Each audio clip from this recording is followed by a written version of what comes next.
Em o nosso terceiro elemento? Me conta.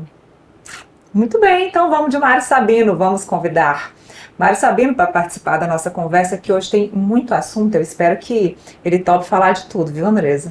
Ah, vai topar. Sabino, boa tarde, seja bem-vindo. Temos ele, produção? Ah, temos, habemos. Eles nunca me conseguem colocar no meio, né? Poxa É vida, estranho isso. é estranho. Eu vou chegar mais perto aqui. Deixa eu ver assim. Eu não Não, sei assim onde é você que eu tô. saiu. Opa! Ó, Agora, agora. Bom, sou eu que tenho que me Ninguém centralizar pode aqui, dizer que pelo você é jeito. do centrão, ó. Você tá para um lado, Não, é não, eu sou. equilibrado. É difícil, é difícil. Agora eu tô isentão, ó. Agora eu tô Agora bem, tá. agora bem tá. isentão. Tô bem em cima do muro.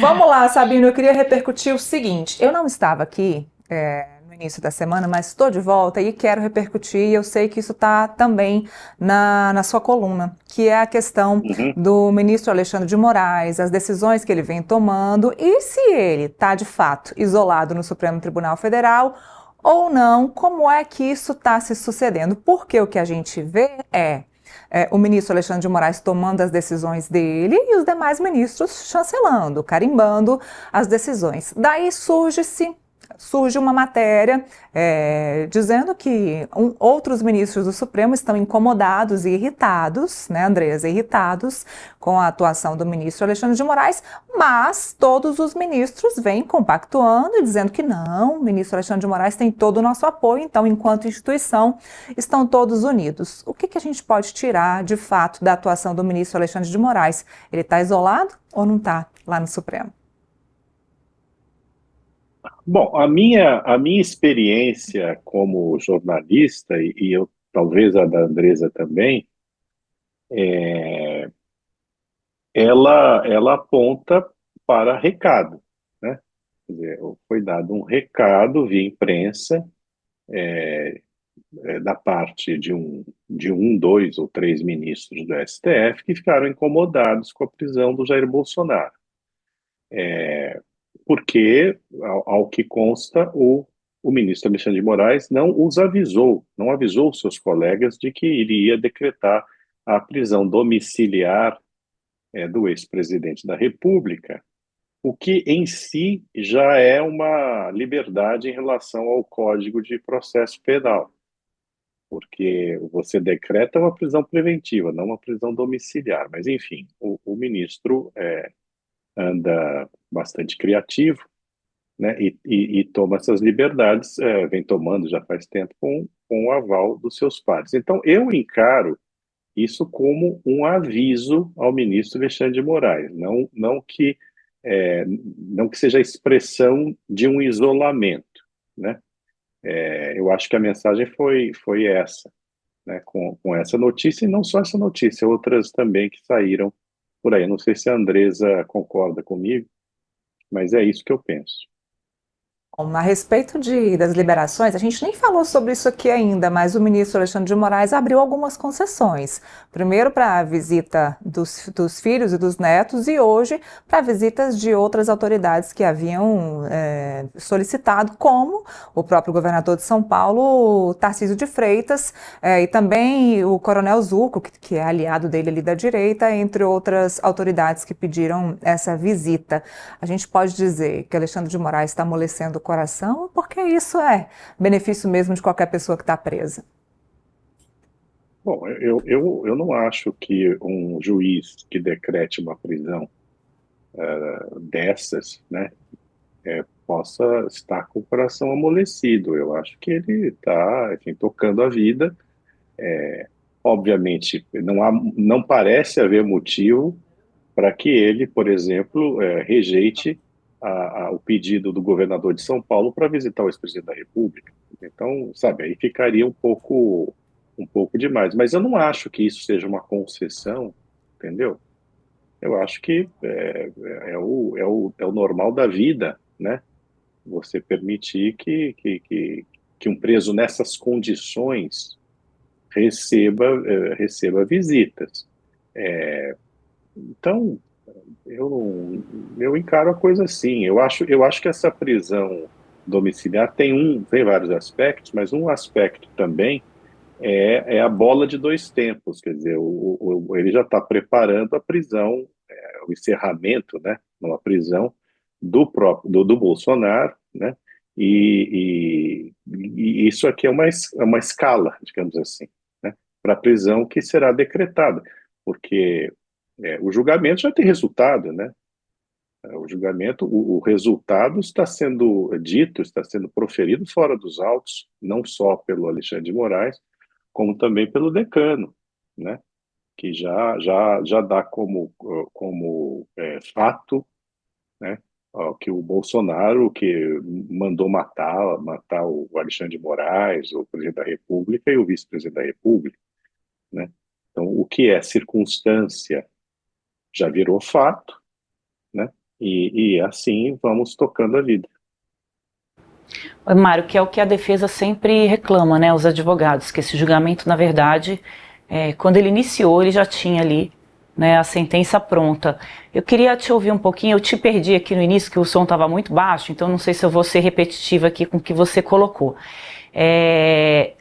Com relação ao que aconteceu ontem, né, a gente até tinha comentado essa semana, né, Mário, como é que esse Congresso estava atuando, né, de uma forma totalmente sem muito pudor ali, né, nas suas ações ali, dá a impressão que a gente, sabe aquela cena na praia ali de Copacabana, que chega aquele arrastão e sai atingindo, roubando todo mundo? Acho que é um pouco que a gente tem visto nesse Congresso, dessa vez à luz do dia, né, tudo que está acontecendo ali é à luz do dia, tudo devidamente gravado e colocado nas redes sociais, até que o Alexandre de Moraes assista e mande apagar ou proíba os políticos de postar. Mas com relação ao que a gente viu ontem, daquelas cenas, né, de invasão ali das mesas, né, cada vez mais parlamentares ali se juntando a isso, e no final do dia se disse que chegou a um acordo para a votação da anistia, mas hoje o Hugo Mota disse que não tem acordo nenhum para isso e que foi um discurso ali que a oposição fez para poder se retirar ali do Congresso. Esse movimento esse movimento do Congresso, e hoje se conseguiu as assinaturas para o impeachment do Alexandre de Moraes. Isso pode escalar a um ponto de se perder o controle, porque o Hugo Mota está um pouquinho descontrolado, a gente tem visto que ele está com dificuldade de dialogar ali com o plenário sem tentar impor a autoridade dele. Quem tenta impor muito não tem autoridade, né, Mário? Você está certa. Agora, o que a história mostra é que algumas iniciativas que começam até com um certo aspecto folclórico acabam, no final, né, adquirindo feições sérias, né, com repercussões sérias. Eu não acho de pouca monta que 41 senadores tenham assinado o pedido de impeachment do Alexandre de Moraes. Não acho que isso vá adiante imediatamente. Quer dizer, eu ouvi aqui o Humberto Costa falando, aliás, é curioso, né, porque no Brasil só tem extrema-direita, extrema-esquerda não existe, né? O PSOL não é extrema-esquerda, né? Acho divertido. Mas, enfim, eu não acho que, concordo com ele, que eu acho que isso não vai adiante, porque, bom, primeiro que precisa ser colocado, né, em votação pelo Alcolumbre, né, cabe a ele decidir. E não parece que o Alcolumbre esteja disposto a comprar essa briga. Depois também, no plenário, 2/3 vão votar pelo impeachment do Alexandre de Moraes. Tudo depende das condições de temperatura e pressão a que vamos assistir daqui por diante, né? Eu acho que depende muito também do Supremo, né? Quer dizer, esse recado que o Alexandre de Moraes recebeu, e a dinâmica é essa, quer dizer, os ministros mandam recado pela imprensa, depois um deles vai para a frente das câmeras dizer que o destinatário goza de toda a confiança, né, dos remetentes, né, mas é preciso ver se o Alexandre de Moraes entendeu este recado, né? De ir um pouco mais devagar com Andor, né?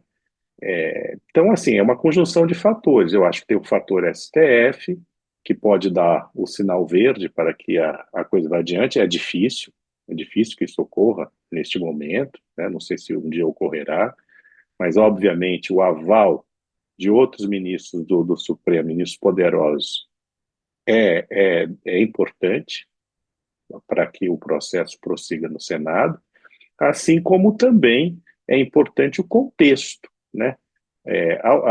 Aos poucos, os brasileiros estão descobrindo que este tarifaço imposto pelo Donald Trump, ele é uma pancada violenta, né? Então, é preciso ver também a repercussão disso, porque se começar a criar muito problema na economia e no setor financeiro, haverá uma pressão desses setores para que se faça alguma coisa, né? Isso também é importante, quer dizer, os donos do dinheiro também têm voz nos momentos em que eles se veem ameaçados nos seus negócios. Você entende? Então, vamos ver também o movimento do Trump, quer dizer, ele pode escalar, em função da decretação de prisão domiciliar do Bolsonaro, ele pode escalar, seja dirigindo-se especificamente ao ministro Alexandre de Moraes, quer dizer, com mais sanções, né? Ao que consta, parece que o Eduardo Bolsonaro está trabalhando para que a mulher do ministro Alexandre de Moraes, que tem um escritório de advocacia, também seja incluída na Lei Magnitsky, né? Mas ele pode também impor tarifas maiores ao Brasil, né?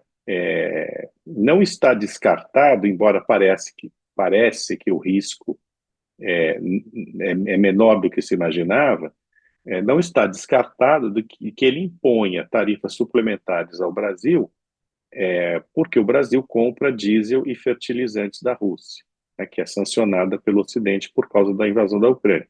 Foi o que aconteceu com a Índia. Mas a Índia, com esta sanção suplementar, ela acabou tendo uma tarifa de 50%, que é o que o Brasil já tem, né?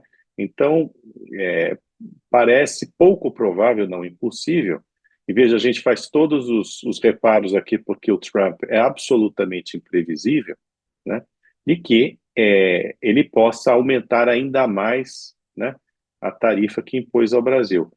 Então, eu acho que são vários fatores que podem contribuir eventualmente, né, para que o processo de impeachment ande, né? Nesse momento, eu acho só que não é irrelevante que 41 assinaturas tenham sido, tenham sido conseguidas, né, por quem propõe o impedimento do ministro Alexandre de Moraes. Mário, adendando a isso que você está colocando, né, dessa questão do tarifaço, a Embaixada dos Estados Unidos no Brasil fez um post agora no Twitter que diz o seguinte: o ministro Moraes é o principal arquiteto da censura e perseguição contra Bolsonaro e seus apoiadores. Suas flagrantes violações de direitos humanos resultaram em sanções pela Lei Magnitsky, determinadas pelo presidente Trump. Os aliados de Moraes no judiciário e em outras esferas estão avisados para não apoiar nem facilitar a conduta de Moraes. Estamos monitorando a situação de perto. Que post, né, Mário? Não, eu vou pedir para a produção até colocar aí, porque assim, parece que é fake, né? Mas olha, eles estão dizendo, a gente está avisando, né? Não provoca. É um aviso, né? É um aviso. Obviamente, eu acho que o Alexandre de Moraes, na sua onipotência, ele ao decretar a prisão preventiva, não, domiciliar o Alexandre de Moraes, ele o fez como um ato também de desafio, né? Há vários aspectos nessa decisão, mas um ato de desafio ao seu nêmesis, Alexandre de Moraes, né? Agora, esses recados, o que me causa muito espanto, né, é a liberdade com a qual o governo americano trata o Brasil, né? Nós estamos sendo tratados como uma república das bananas, né? Agora, eu acho que é o momento de se perguntar se nós não fizemos por merecer ser tratados como república das bananas, não só criticar os Estados Unidos por causa disso, mas também olhar do nosso lado, né? Porque não é porque o Trump está errado que nós estamos certos, né? Então, eu acho tudo isso muito surpreendente, viu, Andresa e E Neila, ontem o Lula porque disse de novo, né, que ele ele não vai se humilhar telefonando para o Donald Trump, que ele não tem nada para conversar com ele. Então, não há também nenhum tipo de movimento do governo brasileiro para colocar um pouquinho de água nessa fervura, né, e acalmar o Trump, né, que está totalmente descontrolado ali, mas parece que não só ele, né? eu encaro isso, Andresa, da seguinte forma. Ontem eu vi jornalistas defendendo que o Lula não falasse com o Trump porque não distensionaria nada, porque não serviria para nada, porque ele seria humilhado e tudo mais. E parece que o grande exemplo é o do primeiro-ministro da Índia, né, que babou ovo pro Trump e levou um tarifaço na cabeça mesmo assim. Só que o que se esquece é que a Índia não fez nenhuma concessão aos Estados Unidos, né, nenhuma concessão comercial, né? É, o Lula, na verdade, o que se percebe é que ele não tem nada a oferecer ao Trump, não há nenhuma estratégia da parte do Brasil, certo? Primeiro é absurdo que um presidente brasileiro jamais tenha conversado com o presidente americano, né, eu digo neste segundo mandato do Trump, né? Isso não existe. Você vê gente que, veja, mandatários da Dinamarca, do Canadá, né, que tiveram, veja, é pior até do que o Brasil, porque esses países, o Trump queria anexar território deles, né? No caso do Canadá, o Canadá inteiro, né? Que seria o 51º estado americano. No caso da Dinamarca, a Groenlândia, a anexação da Groenlândia. Então, ainda assim, né, ninguém deixou de conversar com o Trump, né? Tudo bem, eu entendo que haja medo, né? Vamos chamar a coisa pelo nome, é medo, né? Medo de ser humilhado, tudo mais. No entanto, faz parte da função, né? Agora, você precisa conversar tendo alguma proposta. Qual é a proposta do Brasil para tentar resolver o aspecto comercial? Inclusive, se fizer propostas boas, é muito possível que o Trump diminua um pouco a temperatura na área política, né? E ele é um sujeito que gosta de dinheiro, né? Um homem de negócio. Hoje mesmo ele estava, ou ontem, não lembro mais, acho que foi ontem, ele estava comemorando o fato de bilhões de dólares estarem entrando nos cofres americanos em função das tarifas. Então, é preciso que os Estados Unidos, quer dizer, que o Brasil, faça uma proposta, né, ou propostas, e não há proposta, né? Não há proposta. O que há é uma desconexão total entre governo e iniciativa privada. Quer dizer, a iniciativa privada está lá, heroicamente, tentando atenuar, mitigar, né, essas tarifas, né? Mas um país sério haveria um trabalho coordenado entre iniciativa privada e governo. Agora, você tem um governo cujo chanceler faz declaração intolerante, né? O presidente da República também parece que está agindo contra os interesses brasileiros, porque tá, ok, fica com esse discurso de soberania, soberania, mas a verdade é que no dia a dia, né, na realidade, nós teremos uma onda de desemprego, né, possivelmente aumento de inflação, diminuição do produto interno bruto, quer dizer, são efeitos muito nefastos para a sociedade brasileira, né? E teve o discurso do socialismo, né, Sabino?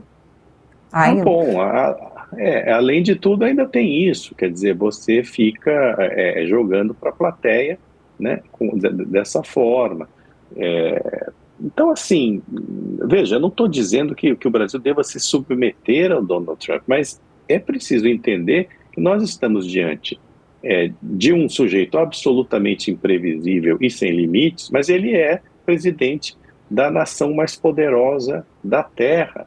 Então, a gente não pode brigar com os Estados Unidos, né? Eu já disse isso aqui.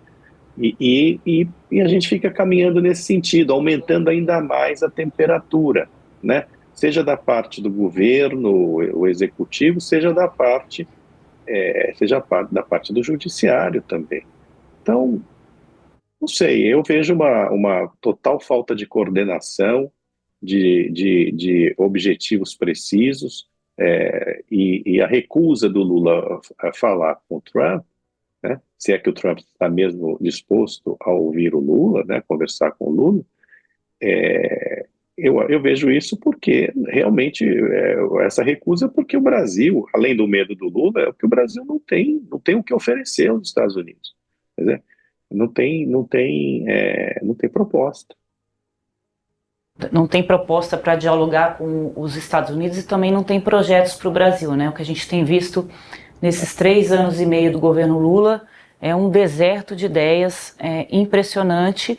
E o senador Humberto Costa, que estava falando com a gente agora há pouco, como lembrou o Mário, o que ele diz é que as propostas que eles querem aprovar no Congresso são todas propostas, eu vou traduzir aqui, de aumento de gastos diante de uma necessidade do governo de enxugar os gastos, né? Então, a bolsa eleitoral que o Lula está buscando aprovar no Congresso, mas também não tem nenhum tipo de diálogo ali no Congresso, porque é bem impressionante, né, Mário? Eu perguntei para ele se o governo não está preocupado com essa paralisação da agenda política e ele não responde, né? Ele diz, olha, eu acho que a oposição não vai querer deixar de aprovar medidas eleitoreiras, né, como a questão do imposto de renda, da isenção do imposto de renda, que é uma boa medida, mas nesse momento que o país está sem caixa, né, imagina você aí em casa, está sem dinheiro para pagar as contas, mas você vai lá e faz mais uma despesa, né, então não tem muito sentido esse tipo de medida. A questão da tarifa social também, que é uma isenção na conta de luz, para quem está ali no cadastro único, que é outra medida que pode ser importante, no nosso país, mas também que precisa, né, alguém pagar essa conta. E por outro lado, ele não responde se o governo está preocupado, né? Ele não respondeu nenhuma das perguntas. Exato, assim, não tem nenhum tipo de articulação da parte do governo com o Congresso, essas pontes estão queimadas, para se conseguir algum tipo de conciliação que faça com que agendas do país importantes sejam tocadas, e a gente não tem um programa, assim, eu estou aqui tentando pensar algo que o governo tenha feito de novo nesses 3 anos e meio e eu não estou encontrando. O Ciro Nogueira conversou com a gente ontem, Mário, e ele foi ministro, né, do Lula, ou era um apoiador do Lula ali nos governos 1 e 2, e ele disse que o Lula é irreconhecível, que não é mais o Lula com quem ele lidou nos outros 2 governos. Você acompanhou bem, Mário, cobriu também, né, o Lula 1 e o Lula 2, eu também. Você enxerga essa outra pessoa aí, não é mais o Lula que o país acompanhou nos outros 2 mandatos, ou ele sempre foi assim e ninguém foi enxergar? Bom, eu nunca fui um entusiasta, né, do Lula, né? Ele principalmente no primeiro mandato, enfim, no segundo também, enfim, não deixou de ter uma conjuntura externa muito favorável, né, que permitiu que ele distribuísse crédito farto à população, endividando todo mundo, mas prometendo o paraíso, né? O Lula, eu vejo da seguinte forma, Andresa, o Lula, a única coisa que ele sabe fazer é apostar em crédito, né? Distribuir dinheiro por programas assistencialistas que são necessários, mas para os quais não há porta de saída, como o caso do Bolsa Família, né? E você tem um oferecimento de crédito, entendeu? Facilitar que as pessoas se endividem para comprar eletrodoméstico, né? Enfim, basicamente é isso, né? Ou que possam viajar. Você vê que a retórica do Lula é sempre essa, né? Pobre agora viaja de avião, né? Aí a imprensa caiu no conto do Vigário da nova classe C, não sei se vocês estão lembradas, né? Sim. Principalmente no segundo mandato do Lula, nós temos uma nova classe C. Na verdade, a nova classe C, ela tinha um crédito fato e foi se endividando. Foi isso que aconteceu, né? Para poder comprar objetos de bens de consumo, poder viajar e tudo mais. Inclusive a ênfase do Lula, a preocupação do Lula com os juros altos no Brasil, a irritação dele, principalmente com o Campos Neto, não era porque os juros altos prejudicam as empresas que tomam emprestado para investir nos seus equipamentos, nas atividades produtivas que elas exercem, não. A preocupação do Lula com os juros é porque isso impossibilita que haja crédito farto para as camadas da população mais pobres. Você entende? Então, desse ponto de vista, o Lula é sempre o mesmo, né? Agora, obviamente, hoje ele é um sujeito, como está mais velho, né? E tá embasbacado aí pela mulher dele, né? Como todo velho fica, né? Por mulher mais jovem, né? Ele tá um pouco mais ausente, né? Da política, né? Ele também não é um sujeito que sempre fez política. Também essa ideia de que o Lula é um gênio da política, ele tem popularidade, ele sabe manobrar as massas e tudo mais, mas do ponto de vista de fazer política, quem faz política não inventa o mensalão, né? Comprar deputado não é fazer política, né? Então, eu não vejo como um grande articulador político, mas isso ele nunca foi. Só que agora tá pior, né? Porque realmente parece que ele largou mão disso, né? Ele só aparece tentando apagar incêndios, né? Na hora de apagar incêndios. Você não tem um trabalho de articulação política importante, né? E relevante dentro do Congresso. O meu ponto de vista é esse, Andresa, assim, eu acho que o que era ruim piorou, assim, entende? Olha, a gente tem ligação com tudo que vocês vêm falando sobre o tarifaço. Por quê?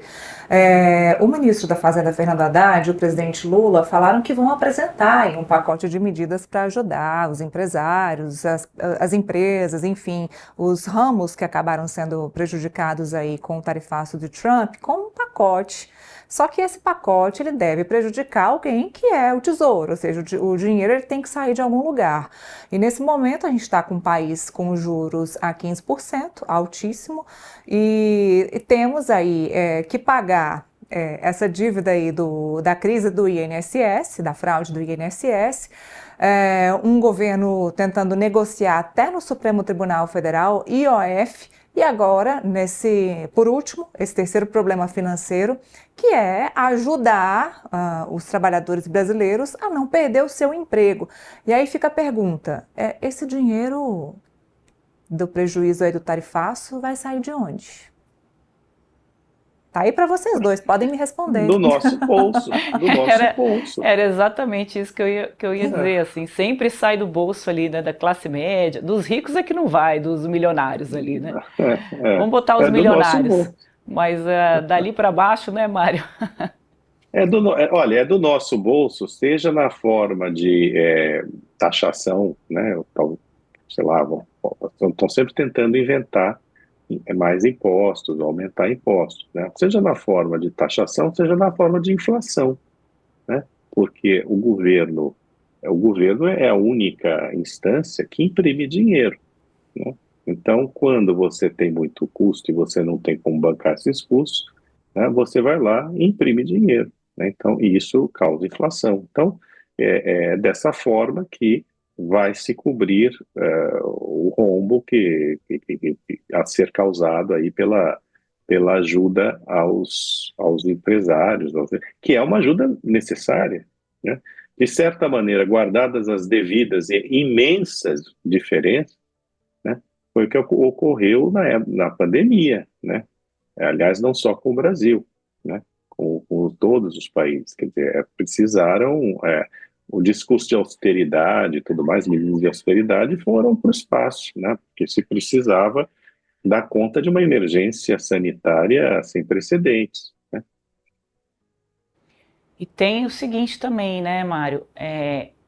O que eu apurei é que vai ter um movimento do governo aí em cima dos bancos, que é um discurso que eleitoralmente é muito favorável, né? Todo mundo, de alguma forma, detesta banco. Então, o governo vai vir com esse discurso populista, né, contra banqueiros e tentar pegar parte desse dinheiro aí para fechar essa conta, que é a conta do tarifaço, tentando taxar os bancos, mais por um discurso eleitoreiro de que, olha, a gente foi o governo que foi contra os banqueiros, né, do que por um discurso mesmo mais efetivo, né, de pensar ações políticas que possam ajudar a esse encontro de contas que o Brasil vai ter que encarar por conta da falta de diplomacia do país, da falta de diálogo com o governo norte-americano, e pelo que a gente viu aí nessa mensagem que eu li aqui, que a embaixada do Brasil, dos Estados Unidos no Brasil postou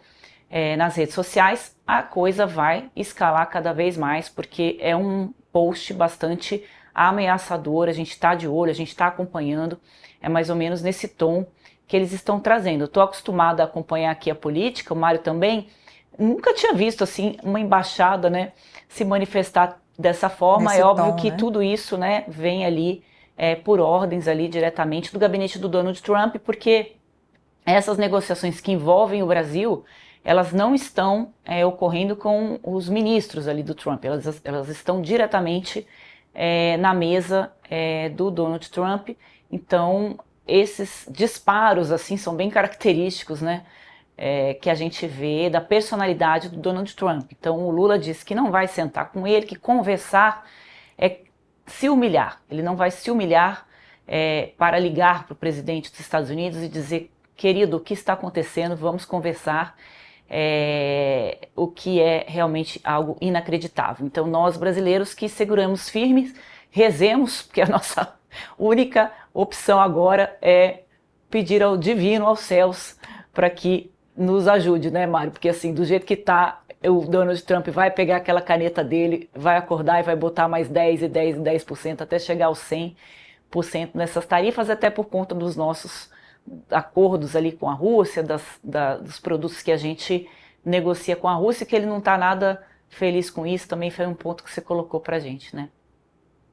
Eu sempre lembrando que a impressão é que está um pouco difícil aumentar mais as tarifas, não que seja impossível, né, mas a tarifa brasileira de 50% já está suficientemente alta, né, quer dizer, é a tarifa da Índia hoje, né. Agora, esse post aí da Embaixada dos Estados Unidos, está muito claro que se houver outro passo do governo Trump, no sentido de sancionar mais o Brasil, será em relação aos ministros do STF, né, o próprio Moraes e os ministros do STF, né, e talvez políticos, né, os aliados de Moraes do judiciário em outras esferas, e as outras esferas, obviamente, aí está se falando da esfera política, né, que estão avisados para não apoiar nem facilitar a conduta de Moraes. Quer dizer, parece que estão preparando, né, ameaça aqui, estão preparando mais uma retaliação via lei Magnitsky, né, e ao que consta, né, Andresa, há ministros bastante assustados com a possibilidade de serem incluídos nessa lei, né, que não é bolinho, né, não é bolinho. Né? Tanto com relação ao Supremo e o governo também, porque o governo pode interferir para que essas votações no Congresso, que são de interesse do Jair Bolsonaro, também caminhem, né? Ontem estava se falando muito que o projeto da anistia também iria incluir a reversão da inegibilidade do Bolsonaro. E tudo que o Donald Trump tem dito desde o início é que devolvam o Bolsonaro para as eleições de 2026. Então, um caminho para se dar ali um drible no Supremo Tribunal Federal passa pelo Congresso e, claro, com negociações ali do governo. Então, eu acho que pode vir de tudo. E das tarifas, Mário, não quero dar ideia, espero que o Trump não esteja assistindo o programa nesse momento, mas ele pode voltar para a lista, né, do tarifaço, produtos que ele tirou e que são caros aí para o Brasil, como o suco de laranja. Eu acho que eles não vão dispensar o suco de laranja, que todo dia eu digo aqui que tem gosto de Cebion, o suco de laranja dos Estados Unidos é ruim, mas é um mercado importante ali para eles, que a gente venda as nossas laranjas lá para os Estados Unidos. Então, assim, do Trump, acho que a gente pode esperar um pouco de tudo em todas as frentes, porque ele entende, né, que tanto o governo quanto o Supremo Tribunal Federal que estão impedindo que o Jair Bolsonaro volte ao jogo e outros assuntos ali que interessam ao governo norte-americano, como, por exemplo, as Big Techs e tal. Aí a lista do Trump é longa, como eles não vão conversar mesmo, então ele pode se divertir ali, né, atacando o Brasil como se ele estivesse num jogo, né, no War, em que ele é o dono da cadeira e o cara que pode levantar e deixar a gente falando sozinho sem nenhum remorso. Né? A coisa também que mostra a nossa insignificância, né, é que neste momento nós não estamos entre as prioridades do Trump, né? Se é que um dia a gente esteve, né? O Trump está mais interessado com a Rússia, né? O Trump está mais interessado com a China, né? Nós somos laranja, para ficar no produto, no aspecto cítrico, nós somos uma laranja muito pequenininha, né? Então vamos ver quando o Trump tiver tempo, pode ser até que seja hoje, né? Ou tiver distraído, né? Ou querendo se distrair, ele dá uma atenção ao Brasil e solta mais um petardo aqui na direção do Florão da América, né? Muito bem. Gente, falamos de tudo, hein? Falamos de tudo um pouquinho. Semana agitada aqui em Brasília. Hoje não vai ser diferente. Vamos ver o que sai ainda desses acordos ou não acordos lá do Senado Federal. Sabino, obrigada. Obrigada pela companhia. Eu que agradeço. Aqui. Ó, coluna do Sabino lá no Portal Metrópolis, viu, gente? Tá lá em Colunistas, Mário Sabino. Obrigada, Sabino. Até terça. Tchau, tchau. Obrigado. Tchau, Andresa. Tchau, Aldena. Tchau.